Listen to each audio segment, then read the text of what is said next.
1947 সাল একটি নতুন ভোরের সূচনা।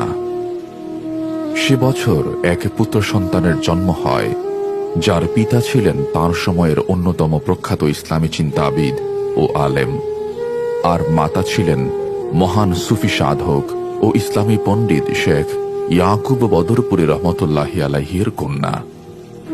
সময়ের সঙ্গে সঙ্গে সেই ছোট্ট ছেলেটি বড় হতে থাকে। কেউই জানত না একদিন সেই শিশুই পরিণত হবে এমন এক বিশাল বৃক্ষে, যার ছায়ায় আশ্রয় নেবে হাজারো এতিম, বিধবা ও অসহায় মানুষ। একদিন তিনি যখন প্রথম শ্রেণীর ছাত্র, স্কুল থেকে ফেরার পথে একটি জীর্ণ শীর্ণ বাড়ি চোখে পড়ে। সেখানে বাস করতেন এক অসহায় বিধবা নারী। সেই দৃশ্য দেখে তাঁর চোখ অশ্রু সজল হয়ে ওঠে। তিনি বাড়ি ফিরে মায়ের কাছে গিয়ে সেই বিধবার জন্য একটি নতুন ঘর নির্মাণের উদ্দেশ্যে টাকা চান। সেদিন থেকেই শুরু। এরপর আর পেছনে ফিরে তাকাতে হয়নি। তিনি নিজেকে সম্পূর্ণভাবে দান, খয়রাত ও শিক্ষার কাজে নিয়োজিত করেন। তার শিক্ষা জীবন ছিল অত্যন্ত উজ্জ্বল। তিনি সর্বোচ্চ ফলাফল ও গুরুত্বপূর্ণ ডিগ্রি অর্জন করেন। ব্যক্তি জীবনে তিনি সবসময় নীরব ও বিনয়ী থেকেছেন। শুরুতেই তাঁর প্রিয় পিতা হযরত আল্লামা আব্দুল লতিফ চৌধুরী ফুলতলী রহমতুল্লাহি আলাইহি নিঃশর্তভাবে তাঁর কাজের পৃষ্ঠপোষকতা করেন।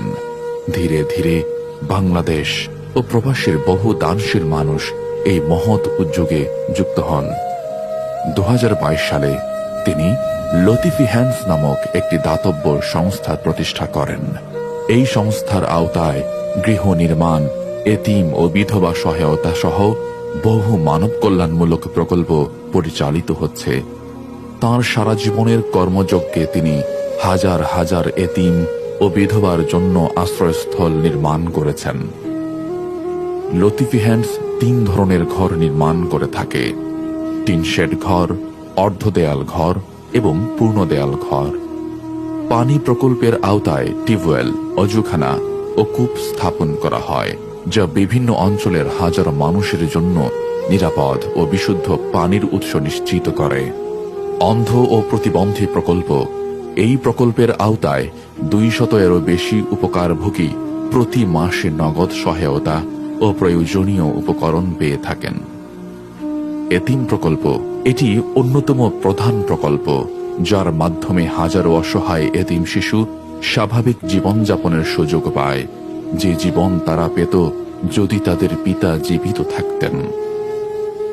1972 সালে হযরত আল্লামা আব্দুল লতিফ চৌধুরী ফুলতলী রহমতুল্লাহি আলাইহি কর্তৃক প্রতিষ্ঠিত লতিফিয়া এতিমখানায় বর্তমানে 1,500-এরও বেশি এতিম শিশু বসবাস করছে। কুরবানি প্রকল্প। প্রতি বছর ঈদ উল আজহার সময় ফুলতলী সহ বাংলাদেশের বিভিন্ন অঞ্চলে হাজারো দরিদ্র মানুষকে মানসম্মত কুরবানির গোশত বিতরণ করা হয়। অনেকেই বলেন বছরের এই এক সময়েই তারা গোশত খাওয়ার সুযোগ পান। রমজান প্রকল্প। রমজান মাস জুড়ে 1200-এরও বেশি মানুষকে ইফতার ও সাহরির ব্যবস্থা করে দেয়া হয়। জীবিকায়ন প্রকল্প। এই প্রকল্পের মাধ্যমে দরিদ্র পরিবারগুলোকে ছোট দোকান, রিক্সা ও বিভিন্ন উপকরণ প্রদান করে স্বাবলম্বী হওয়ার সুযোগ করে দেওয়া হয়। অবকাঠামো প্রকল্প। এই প্রকল্পের আওতায় মসজিদ, সেতু ও মাদ্রাসা নির্মাণ করা হয়। বিধবা প্রকল্প। কারো মৃত্যু হলে তার স্ত্রী, সন্তান ও পরিবার নানা সংকটে পড়ে। এই সংকটময় সময়ে লতিফি হ্যান্ডস তাদের পাশে দাঁড়ায়। এটি সংস্থার অন্যতম প্রধান প্রকল্প। চিকিৎসা প্রকল্প। খতনা ক্যাম্প, চক্ষু চিকিৎসা ক্যাম্প এবং সাপ্তাহিক মেডিকেল ক্যাম্প দেশের বিভিন্ন অঞ্চলে নিয়মিত পরিচালিত হয়, যার মাধ্যমে গ্রামীণ জনগোষ্ঠী ব্যাপকভাবে উপকৃত হয়। শীতকালীন প্রকল্প। শীতের তীব্র ঠান্ডায় খোলা ঝুপড়ি ও ভাঙা ঘরে রাত কাটানো অসহায় মানুষের কষ্ট লাঘবে লতিফি হ্যান্ডস তাদের দরজায় কড়া নাড়ে। কম্বল, সোয়েটার ও শীত বস্ত্র দিয়ে তাদের উষ্ণতা ও সান্ত্বনা দেয়। উপহার প্রকল্প। বিভিন্ন উপলক্ষে এতিম, বিধবা, শিশু ও বয়স্কদের উপহার সামগ্রী প্রদান করা হয়, যা তাদের মুখে আবারও হাসি ফোটায় এবং কিছু সময়ের জন্য দুঃখ ভুলিয়ে দেয়। জরুরি সহায়তা প্রকল্প। বাংলাদেশ নদীমাতৃক দেশ। বছরের এক সময় নদী জীবিকার উৎস হলেও বর্ষায় তা ভয়ঙ্কর রূপ নেয়। ঘরবাড়ি, ফসল ও পশু সম্পদ ভাসিয়ে নিয়ে যায়। এমন দুর্যোগে লতিফ হ্যান্ডস তাৎক্ষণিকভাবে উদ্ধার ও সহায়তায় এগিয়ে আসে।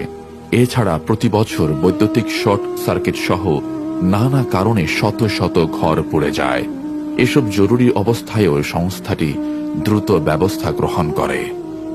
এইসব দাতব্য কার্যক্রম পরিচালিত হয় সেই মহান ব্যক্তির দিক নির্দেশনায়, যিনি একদিন তার মায়ের কাছে কান্না ভেজা চোখে এক বিধবার জন্য ঘর চেয়েছিলেন, যার পিতা কোনো প্রশ্ন ছাড়াই তাকে সমর্থন দিয়েছিলেন, আর মা বাবা নীরব রাতের প্রহরে তার জন্য দোয়া করতেন। যদিও তিনি নিজেকে আড়ালেই রাখতে পছন্দ করেন, তবুও তার উদারতা ও নিষ্ঠার প্রভাব আজ সারা বিশ্বে অনুভূত হয়। তিনি আর কেউ নন, তিনি আমাদের প্রিয় মুর্শিদ হযরত আল্লামা ইমাদ উদ্দিন চৌধুরী ফুলতলী।